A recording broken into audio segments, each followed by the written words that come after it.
Hi everyone, my name is Priyanka. I did my master in zoology from Ranchi University and I am here to teach you human circulatory system. Okay, so मतलब आप लोग सोचते होंगे ना कि आपके body में, body cells में कहाँ से ऑक्सीजन पहुँचता है, लंग्स से जो ऑक्सीजन पहुँचता है कहाँ से पहुँचता है, कभी आता है मन में क्वेश्चन? तो मैं बताऊंगी, ठीक है। इस टॉपिक में यही क्लियर करेंगे हम। सो इन शॉर्ट अगर हम बोले तो ये सारा प्रोसेस जो होता है वो सर्कुलेटरी सिस्टम का है। सर्कुलेटरी सिस्टम के थ्रू ही ये सर्कुलेटरी सिस्टम ही हेल्प करता है हमारे बॉडी के एक एक सेल तक ऑक्सीजन को पहुंचाना। ओके, सो क्या मैम ये सिर्फ ऑक्सीजन पहुंचाता है? नो, बहुत कुछ पहुंचाता है, बहुत कुछ ट्रांसपोर्ट करता है ये, बट मेन क्योंकि हम ऑक्सीजन का पढ़ते हैं एंड पढ़ते सारा कुछ है, लेकिन ऑक्सीजन हमें नीड होती है। ऑक्सीजन को लेके बहुत क्यूरियोसिटी रहता है बच्चों में। सो ऑक्सीजन को ये ट्रांसपोर्ट करता है। So basically circulatory system transport का काम करता है, transport of oxygen, transport of nutrients, transport of waste material, carbon dioxide, many more. ठीक है, तो मैं भी वही बताऊंगी कि सर्कुलेटरी सिस्टम, मैं आपको जैसे एग्जांपल देती हूँ, ठीक है, 1 सेकेंड। सो ये करता क्या है? सो ट्रांसपोर्ट करता है, ह्यूमन सर्कुलेटरी सिस्टम का मेन काम होता है transport of oxygen, nutrients, carbon dioxide, waste materials,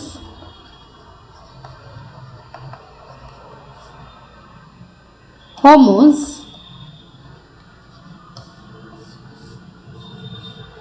किसके थ्रू करेगा? Via blood. किसके हेल्प से? ब्लड वेसल के हेल्प से। सो ये मैं बताऊंगी आगे कि किस किस के कौन कौन सा कंपोनेंट मिलके पूरा सर्कुलेटरी सिस्टम रन करते हैं, वो मैं बताऊंगी। पर मेन जो इसका काम है ना, ट्रांसपोर्ट करता है ऑक्सीजन को, न्यूट्रिएंट्स को, कार्बन डाइऑक्साइड को, वेस्ट मटेरियल। तो होता क्या है, ऑक्सीजन न्यूट्रिएंट्स वगैरह लेके जाएगा बॉडी सेल्स तक, लेकिन कार्बन डाइऑक्साइड वेस्ट मटेरियल को लेके आता है। ठीक है, वो वहाँ से लेके आएगा हार्ट से लंग्स, एंड लंग्स में भी प्यूरिफिकेशन होगा ब्लड का। ठीक है, तो वाया ब्लड कहाँ तक लेके जाएगा? ये टू बॉडी टिश्यू और फ्रॉम बॉडी टिश्यू। ठीक है, okay. Now human circulatory system किस किस चीज से मिलके बना हुआ है? सो ये human circulatory system mainly 3 component से बना रहता है। फर्स्ट हार्ट हो गया, जिसको हम पंपिंग ऑर्गन कहेंगे, पंपिंग ऑर्गन। सेकेंड ब्लड हो गया, जो फ्लूइड कंपोनेंट है, ठीक है। एंड थर्ड हो गया ब्लड वेसल, जिसको हम करियर कंपोनेंट कहते हैं। ठीक है, सो आगे मैं डिटेल में एक एक करके बताऊंगी कि क्या होता है, मतलब हार्ट क्या है, कैसे फंक्शन करता है, ब्लड कैसे फंक्शन करता है, किस किस कंपोनेंट से मिलकर बना हुआ। बट ये पहले मैं ब्लड वेसल को बताती हूँ, क्योंकि इन शॉर्ट में यही बता देती हूँ। ठीक है, डिटेल में कल पढ़ाऊंगी। सो ब्लड वेसल कितने टाइप के होते हैं? फर्स्ट आर्टरी है, ठीक है, सेकेंड वेन है, एंड थर्ड कैपिलरीज है। देखो क्या होता है, आर्टरी एंड वेन, ये 2 ब्लड वेसल है। मान लो आर्टरी जब जाएगा बॉडी टिश्यू के पास, तो वो थिक होता है, वो बॉडी टिश्यू के अंदर नहीं जा सकता सेल्स में, तो वहाँ वो थिन लाइक स्ट्रक्चर में डिवाइड होके वो कैपिलरीज बनाएगा। वेन का भी सेम है। सो आर्टरी एंड वेन ही फर्दर डिवाइड होके कैपिलरीज बनाते हैं। Capillaries very thin like structure होता है। Now capillaries all over the body present रहेगा। ठीक है, आर्टरी का क्या है ना, ये बहुत डीपली सीटेड होता है एंड वेन सुपरफिशियली सीटेड होता है।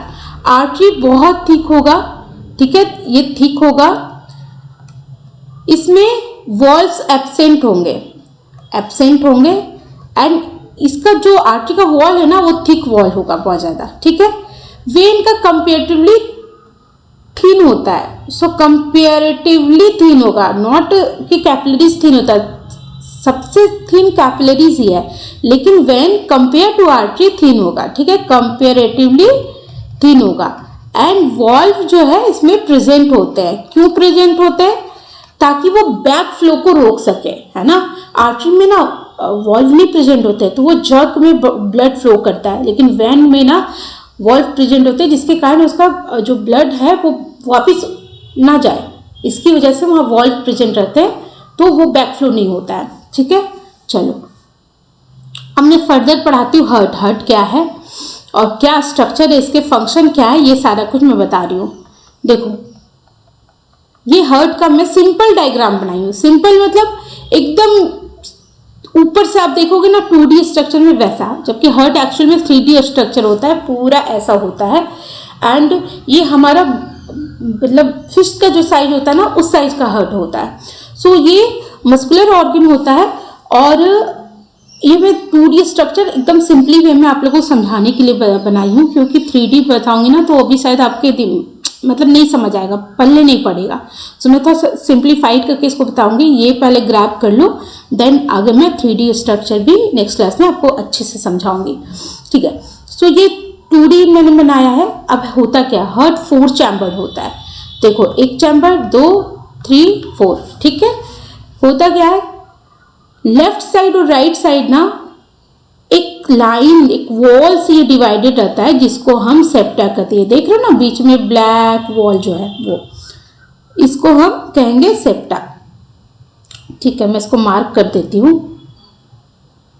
सी, इसको हम सेप्टम कहेंगे। ठीक है, अब यहाँ पे ट्रांसवर्स लाइन रहेगा जहाँ पे वॉल्स प्रेजेंट होते हैं।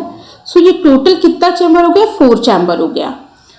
अपर 2 चैम्बर, ये और ये अपर 2 चैम्बर को हम एट्रियम कहेंगे। ठीक है, ये दोनों चैम्बर, ये और ये एट्रियम कहलाएंगे और लोअर 2 चैम्बर को हम वेंट्रिकल कहेंगे। ठीक है, अब देखो क्योंकि एट्रियम है तो ये लेफ्ट साइड है तो इसको लेफ्ट एट्रियम कहेंगे, इसको राइट एट्रियम कहेंगे। ये लेफ्ट वेंट्रिकल हो गया, ये राइट वेंट्रिकल हो गया। तो अगर हम इसको मार्क करते हैं तो ये लेफ्ट वेंट्रिकल हुआ। ठीक है, ये जो है राइट वेंट्रिकल हुआ, यहां पे ये लेफ्ट एट्रियम हुआ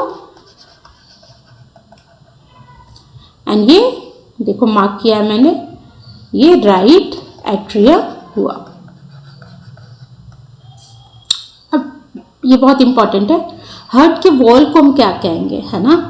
सो ये इसका जो आउटर लेयर है, जो वॉल है, वो डबल लेयर सेक होता है। आप देख रहे हो, 1 लेयर 2 लेयर। इस लेयर को हम जो 2, देखो मैंने दोनों लेयर को मार्क किया है, ये दोनों लेयर जो है उनको हम पेरिकार्डियम कहेंगे। पेरिकार्डियम ये हार्ट का मतलब कहते हैं ना एक तरह से प्रोटेक्शन देता है, हार्ट का आउटर लेयर है ये, और ये एक तरह का प्रोटेक्शन देता है। अब दोनों लेयर के बीच में जो फ्लूइड प्रेजेंट रहता है उसको हम पेरिकार्डियम में क्या प्रेजेंट होगा, पेरिकार्डियल फ्लूइड। ठीक है, चलो अब कैसे वर्क करता है, ये तो क्या स्ट्रक्चर का हो गया। आई थिंक मैंने सब बता दिया। ओके, एक बात और बता देती हूँ ताकि आगे कंफ्यूजन ना हो। लेफ्ट एट्रिया और लेफ्ट वेंट्रिकल के बीच में एक वॉल्व प्रेजेंट होता है। ठीक है, अभी मैम ये वॉल्व का क्या काम है। सो वॉल्व इसलिए प्रेजेंट होते हैं क्योंकि जब ब्लड फ्लो करेगा एंड लेफ्ट एट्रियम से लेफ्ट वेंट्रिकल में आएगा तो लेफ्ट वेंट्रिकल से वापस लेफ्ट एट्रियम में ना जाए, इसके लिए वॉल्व प्रेजेंट होते हैं। सो जैसे ही लेफ्ट एट्रियम से लेफ्ट वेंट्रिकल में ब्लड आएगा, वॉल्व क्लोज हो जाते हैं एंड ब्लड वापस नहीं जा पाता है। तो इसके कारण दोनों साइड वॉल्व्स प्रेजेंट है। सो लेफ्ट साइड जो वॉल्व प्रेजेंट रहेगा, लेफ्ट एट्रियम और लेफ्ट वेंट्रिकल के बीच में, उसको हम कहेंगे बाइकस्पिड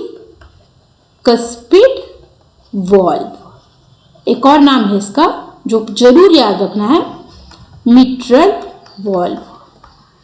ठीक है, चलो ये जो है आप जैसे देखो यहाँ पे 3 कस्प वाले वॉल्व प्रेजेंट है। लेफ्ट साइड 2 कस्प वाले प्रेजेंट रहेंगे जिनको हम बाइकस्पिड कहें, ये 3 है तो इसको कहेंगे ट्राइकस्पिड वॉल्व। देखो याद रखना ऐसे, try try right, so try try try try right, ऐसे याद रखना, राइट ट्राई राइट ट्राई। सो आपको याद रहेगा कि राइट साइड प्रेजेंट रहता है, ठीक है। चलो ये तो समझिए कि अपर दो चैम्बर एट्रियम कहलाएगा, लोअर दो चैम्बर वेंट्रिकल कहलाएगा, बीच में एक सेप्टा रहता है जिसके कारण ये टोटल मतलब बीच में दो साइड डिवाइड होकर फिर ट्रांसवर्स होता है, तो ये टोटल 4 चैम्बर का बना रहता है, ठीक है। ये तो हो गया स्ट्रक्चर की बात। अब मैं बताऊंगी कि फंक्शन कैसे करता है, ठीक है। Give me 1 second.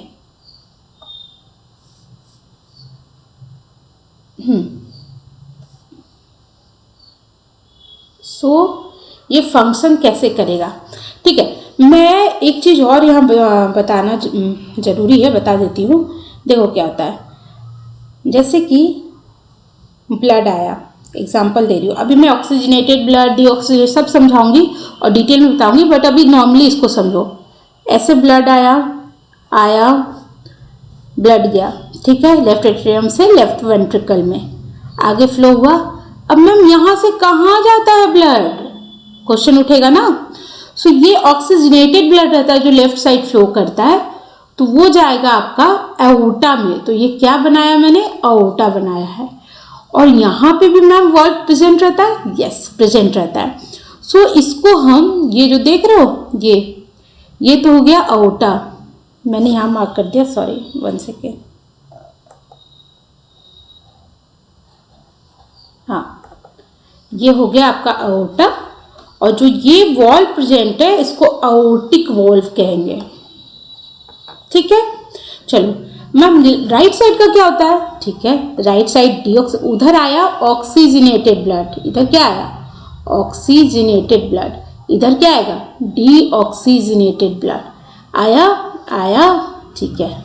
अब यहाँ से कहाँ जाएगा मैम, ये जाएगा आपका पल्मोनरी आर्टरी, इसको कहेंगे, जो मैंने मार्क किया है ये हो गया आपका पल्मोनरी आर्टरी।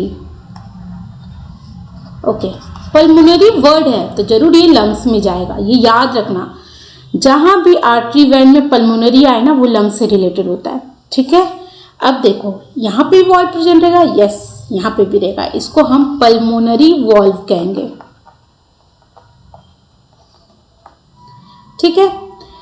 अब देखो ये दोनों जो है ना एओर्टिक वॉल्व और पल्मोनरी वॉल्व, इनका नाम है एक और semi lunar valve. Get it, okay. Now structure मैंने समझा दिया, फंक्शन क्या है किसका, मिट्रल वॉल्व का क्या काम है, ये थोड़ा सा और फंक्शन में बताती हूँ 1 सेकेंड। देखो होता क्या है, ऑक्सीजनेटेड ब्लड आया, ठीक है, यहाँ पे आया। अब कैसे फ्लो करता है वो बताती हूँ। ऑक्सीजनेटेड ब्लड आया, ठीक है, कौन लाएगा ऑक्सीजनेटेड ब्लड, लंग से आएगा ना ऑक्सीजनेटेड ब्लड, कौन लाएगा पल्मोनरी वेन लाएगा। पल्मोनरी वेन लेके आया यहाँ पे ऑक्सीजनेटेड ब्लड, फिर ये जब आगे जाएगा ना तो मैम ये भी तो हो सकता है ना, वॉल्व है खुला हुआ है तो ये तो ब्लड वापस चला जाएगा, बट ऐसा नहीं होता है। जैसे ही आएगा ना ये क्लोज हो जाता है तो नहीं जा सकता। अब देखो वर्क कैसे करता है, ब्लड आया, फिर यहाँ से ब्लड कॉन्ट्रैक्ट हुआ, ब्लड आया, ठीक है, लंग से ब्लड आया, फिर जैसे यहाँ से ब्लड आगे गया लेफ्ट एट्रियम रिलैक्स होने लगता है और लेफ्ट वेंट्रिकल कॉन्ट्रैक्ट करता है, ठीक है। फिर ब्लड आगे गया, फिर जब यहाँ से जाएगा तो फिर से कॉन्ट्रैक्शन होगा, ब्लड आगे फ्लो करेगा और फिर ऐसे जो प्रोसेस बताई हो जाएगा। तो वही है, एट्रियम कॉन्ट्रैक्ट्स रिलैक्स करते हैं, कॉन्ट्रैक्ट करेंगे ब्लड फ्लो होगा, फिर वो रिलैक्स करेंगे। समझ आ गया? चलो अब मैं आगे समझाती हूँ कि एक साथ कैसे काम करता है heart, blood vessel, lungs, body tissue, सब कैसे मतलब कंबाइनली वर्क करते हैं, पूरा सर्कुलेटरी सिस्टम कैसे चलता है, ठीक है। सो एक बहुत अच्छा नाम है, आगे मैं पढ़ाऊंगी, डबल सर्कुलेशन। हम डबल सर्कुलेशन क्यों हमें पाया जाता है डबल सर्कुलेशन, है ना, क्योंकि इन्वर्टिब्रेट्स में नहीं पाए जाते हैं, हम में पाए जाते हैं वर्टिब्रेट्स में, ह्यूमन में, है ना। सो अभी मैं बताऊंगी डबल सर्कुलेशन बहुत मज़ेदार चीज़ है। क्यों होता है मैं बताऊं, सिंगल सर्कुलेशन में ना ब्लड मिक्स हो जाता है, और डबल सर्कुलेशन इसलिए होता है ताकि ऑक्सीजनेटेड ब्लड और डीऑक्सीजनेटेड ब्लड सेपरेट रह सके। समझ आया? अब बहुत बच्चों को ये कंफ्यूजन होता है, उनको लगता है ना ऑक्सीजनेटेड ब्लड का मतलब ऑक्सीजन प्रेजेंट रहता है पूरा, और डीऑक्सीजनेटेड का मतलब कार्बन डाइऑक्साइड पूरा प्रेजेंट रहता है। No, there is nothing like that. होता क्या, ऑक्सीजनेटेड ब्लड में ऑक्सीजन की मात्रा ज्यादा होती है, ऑक्सीजन का प्रेशर ज्यादा होता है, और कार्बन डाइऑक्साइड कम होता है। डीऑक्सीजनेटेड में कार्बन डाइऑक्साइड ज्यादा प्रेजेंट रहेगा और कार्बन डाइऑक्साइड का प्रेशर ज्यादा होगा, यही होता है। ठीक है, तो चलो आगे मैं बताती हूँ अच्छे से डबल सर्कुलेशन एक्चुअल में है क्या और कैसे वर्क करता है सारा ऑर्गन एक साथ। सारा मतलब लंग्स हो गया, हार्ट हो गया, ये कैसे कंबाइंडली वर्क करते हैं। ओके, सो यहाँ मैं नॉर्मल डायग्राम बनाती हूँ। 1 second, give me 1 second. Okay, सी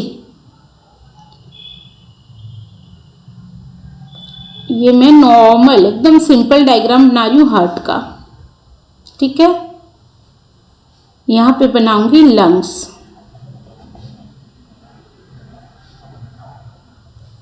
यहाँ बनाऊंगी बॉडी टिश्यू। देखना आपको साथ साथ कैसे याद भी मैं करवा देती हूँ।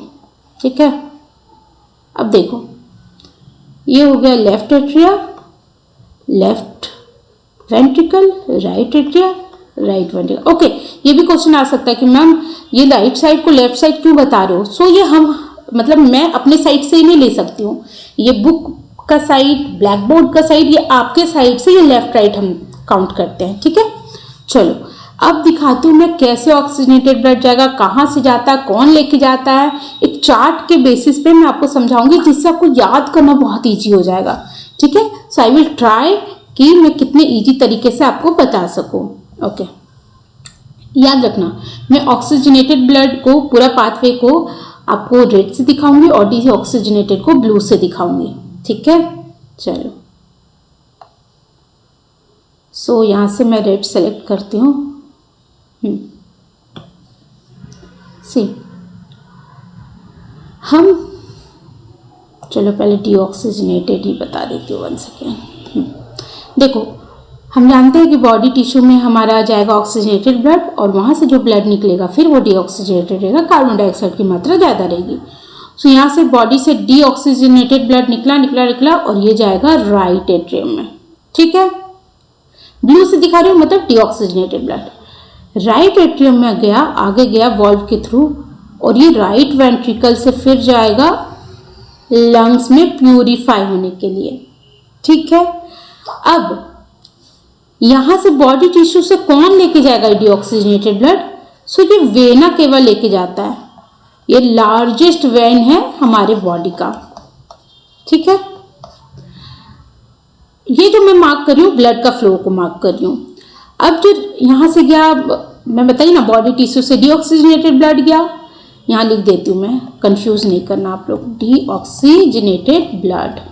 चलो यहां से गया, अब राइट वेंट्रिकल से फिर जाएगा लंग्स में। अब क्योंकि लंग्स है तो जो भी मतलब ब्लड वेसल लेके आएगा उसका नाम के साथ पल्मोनरी जुड़ेगा, तो यहाँ हम लिखेंगे पल्मोनरी। अब कौन लेके आया मैम, पल्मोनरी आर्टरी और वेन। सो यहाँ पे डीऑक्सीजनेटेड है तो पल्मोनरी आर्टरी लेके आया। ठीक है, चलो अब यहाँ से लंग से ये क्या आएगा, ऑक्सीजनेटेड ब्लड आएगा। ठीक है, चलो यहां से आया,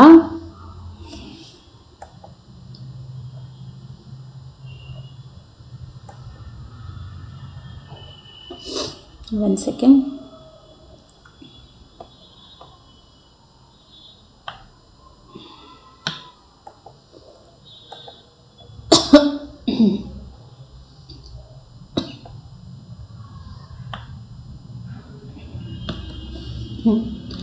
यहां से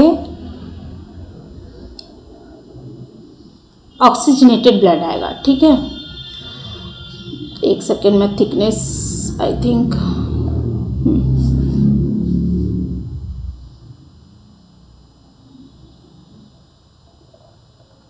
ऑक्सीजनेटेड ब्लड आएगा लंग से।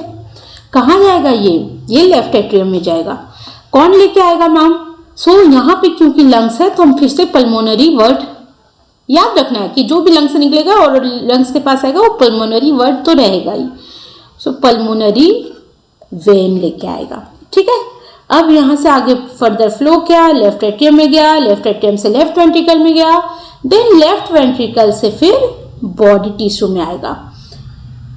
ये ऑक्सीजनेटेड ब्लड है क्योंकि लंग्स में प्यूरिफाई हो चुका है।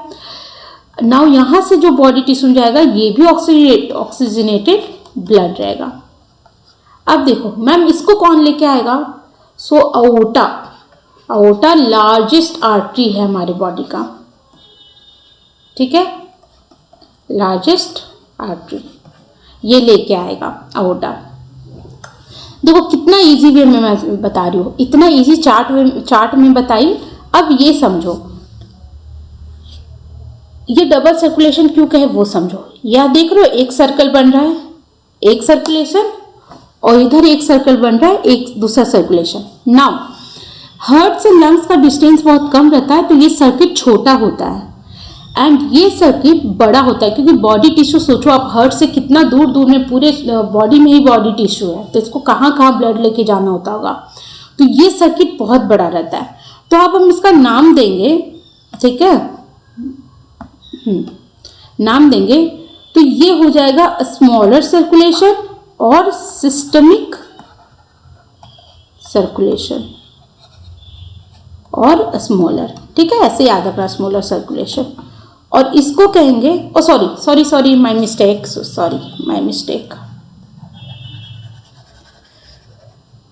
मैंने उल्टा कर दिया, सॉरी। इसका कितना इजी तरीका है, याद रखना है इसे। लंग्स है ना तो हमेशा पल्मोनरी वर्ड आएगा, पल्मोनरी सर्कुलेशन। ये क्या होता है? स्मॉलर होता है। ठीक है, इसको कहेंगे सिस्टमिक सर्कुलेशन और larger circulation, smaller circulation, short में लिखी हूं मैं सर्कुलेशन को। समझ आ गया? अब समझो एक चीज याद रखो, यहाँ पे देखो हमने सब दिखाया, lungs, heart, body tissue, blood vessel है, ये सब जितने देख रहे हो, pulmonary artery, pulmonary vein, aorta, vena cava, ये सब ब्लड वेसल है। एंड ये किसको लेके जा रहा है? ये जो फ्लो हम दिखा रहे हैं किसको लेके जा रहा है? ये सब फ्लो, ये जो फ्लो दिखा रहे हैं ये ब्लड है। सो हमने सब देख लिया कैसे साथ में काम करते हैं। अब देखो याद रखना, देखो हमेशा ना आर्टरी ऑक्सीजनेटेड ब्लड को लेके जाएगा, वेन कैरी करता है डीऑक्सीजनेटेड ब्लड।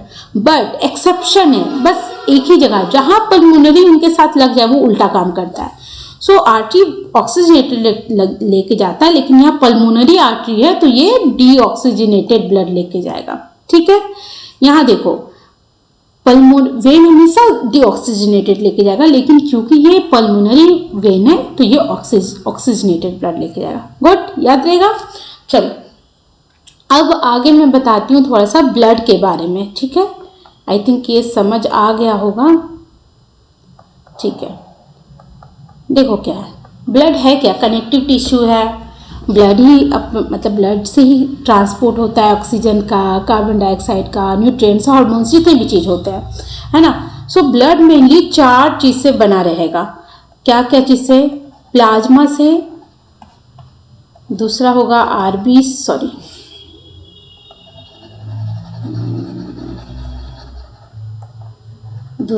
आरबीसी से, तीसरा WBC एंड फोर्थ है प्लेटलेट्स से। इनको मैं डिटेल में चार्ट फॉर्म में बताऊंगी जिससे आपको याद रहे कि ब्लड किस किस चीज से बना रहता है और फंक्शन क्या क्या है उन कंपोनेंट्स का। ठीक है, तो अब देखो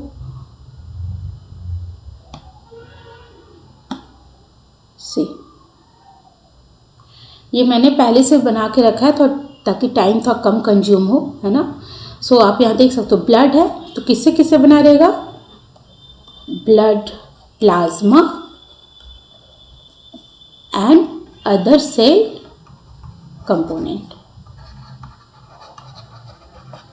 ये चार्ट फॉर्म में बताती है ताकि आपको समझने में ईजी हो बस।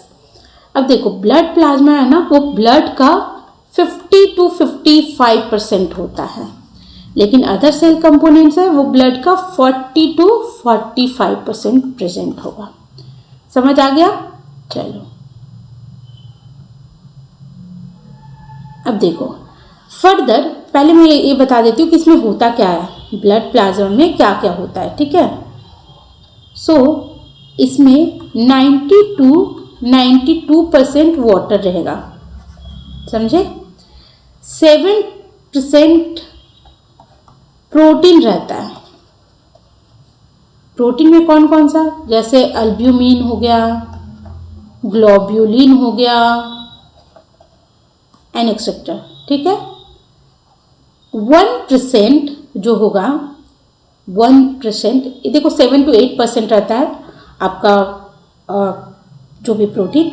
1% अदर पार्टिकल रहेगा, उसमें से क्या क्या अदर में आएगा, हार्मोन्स हो गए, 1 सेकेंड, हाँ हार्मोन्स हो गए, आयंस हो गए एंड बहुत सारे कुछ रहते हैं, ठीक है।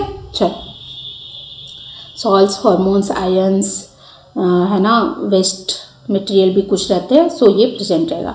नाउ हम अदर सेल देखते हैं जो 40 to 45% हमारे बॉडी में है।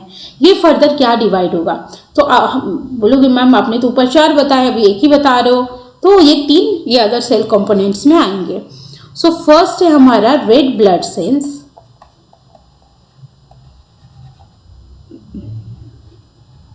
अरे ठीक है, रेड ब्लड सेल्स जिनको हम आरबीसी कहेंगे। दूसरा है वाइट ब्लड सेल जिनको हम डब्ल्यूबीसी कहेंगे and third one is platelets, ठीक है, प्लेटलेट्स। ना आरबीसी का काम क्या करना है, ट्रांसपोर्ट करना ऑक्सीजन को, कार्बन डाइऑक्साइड को, ठीक है। सो ये ट्रांसपोर्ट करता है mainly, transport of oxygen. WBC का क्या काम है, हमें डिजीज से बताता है, protect us from disease and infection. Platelets का क्या काम है, प्लेटलेट्स का क्या काम होगा, बहुत इंपॉर्टेंट रोल है इसका, हमारे ब्लड को क्लोट करता है। मतलब हम जब भी कट वट जाते हैं ना, मान लो आपको कहीं एक्सीडेंट हो गया, बहुत ज़्यादा चोट लग गया, अगर ये ना रहे ना तो आपका ब्लड फ्लो होते रहेगा और ultimately you will be die, है ना, कोई भी डाई हो जाएगा, मर जाएगा। सो ये प्लेटलेट्स हेल्प करता है, help in blood clotting. So further आपको आगे क्लास में पढ़ना है कि मतलब क्या है, अगर डीपली अभी भी पढ़ना चाहते हो तो मैं नेक्स्ट क्लास में आपको बता दूंगी डिटेल में। ये फिब्रिनो ट्रेन के कारण ये ब्लड क्लोटिंग होता है, ठीक है। चलो अब ये डब्ल्यूबीसी मैम, अब मैं बताती हूँ चार्ट में ताकि याद हो। डब्ल्यूबीसी फर्दर फिर आगे होता है, वो 5 तरह का होता है डब्ल्यूबीसी, जो कि 2 कैटेगरी में डिवाइड होगा ग्रेन्यूल के बेसिस पे। तो देखो ए ग्रेन्यूलोसाइट और ये हो गया ग्रेन्यूलोसाइट, ठीक है। अब देखो इसको मैं फर्दर डिवाइड कर रही हूं, 1 सेकेंड,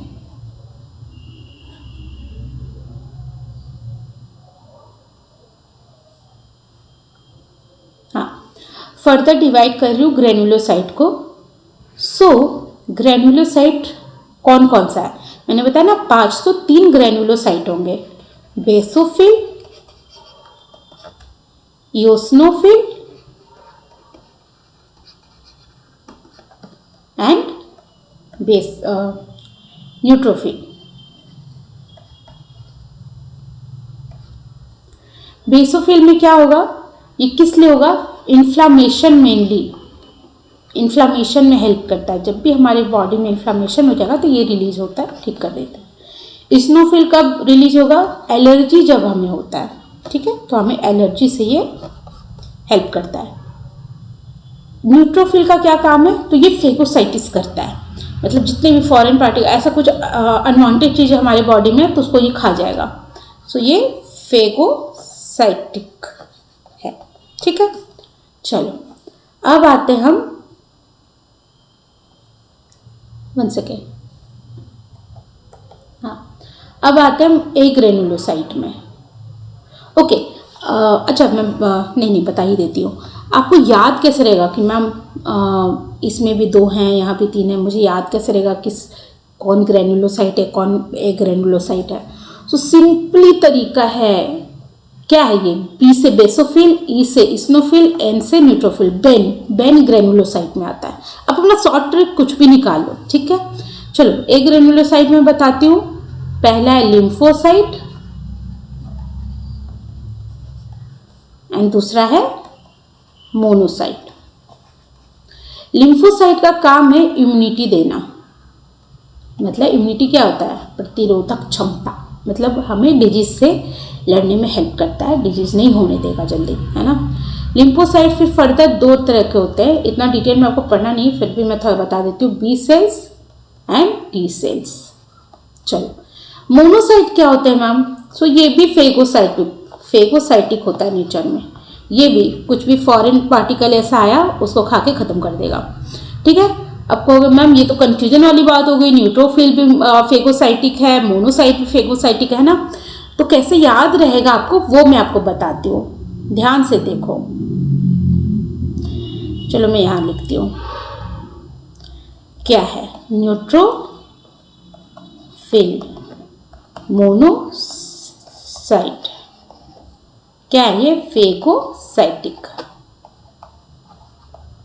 कैसे याद रहेगा मैम? NM, क्या हुआ? Narendra Modi, N for Narendra, M for Modi. So हमारे देश के प्राइम मिनिस्टर कौन है? नरेंद्र मोदी है। उनका काम क्या होता है? अपने देश को बचाना। कुछ भी ऐसे फॉरेन डैमेज कुछ उनको फील होता है ऐसा, तो उसका सॉल्यूशन निकालते हैं ना, मतलब खा जाते हैं उसको। तो ऐसे याद रखना, नरेंद्र मोदी फेगोसाइटिक है, इससे आपको इजीली याद रहेगा। आप कुछ भी निकाल सकते हो, आपके घर में कोई ऐसा है NM नाम से रिलेटेड, उससे याद रख सकते हो, है ना। सो बहुत सारे तरीका है। तो ये हुआ हमारा ब्लड का पूरा चार्ट। देखो मैं इसलिए इसे चार्ट बनाई हूँ ना, ताकि आपको याद करने में दिक्कत ना हो, ठीक है।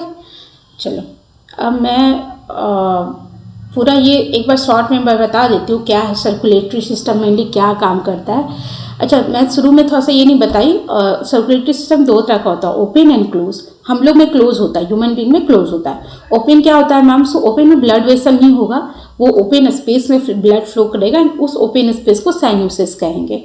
ये जनरली इनवर्टिब्रेट में होते हैं, मोलस्कस, आर्थ्रोपोड्स वगैरह में होते हैं।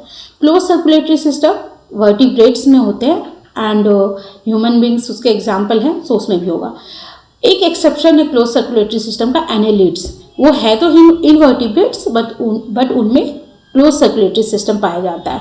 सो मतलब ये चीज़ ना बहुत इंपॉर्टेंट है, याद रखना। मैं बता देती हूँ, थोड़ा लाइन देके ना लिख ही देती हूँ। एनेलिड्स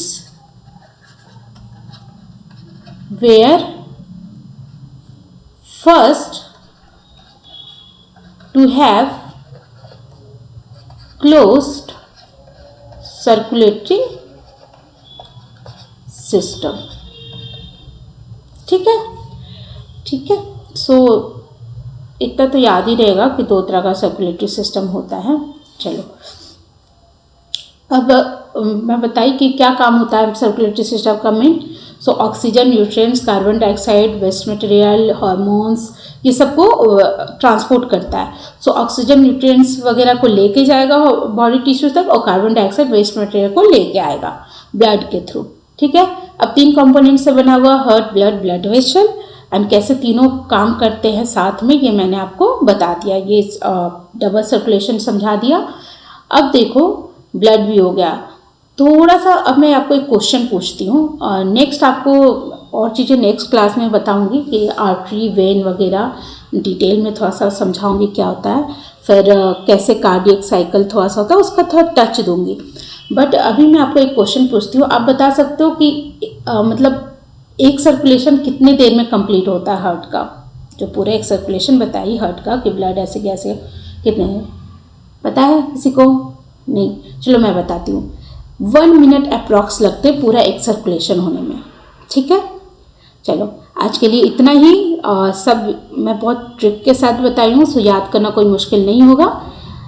चलो everyone, take care, good night. Yeah I will see you all guys in next class. Okay.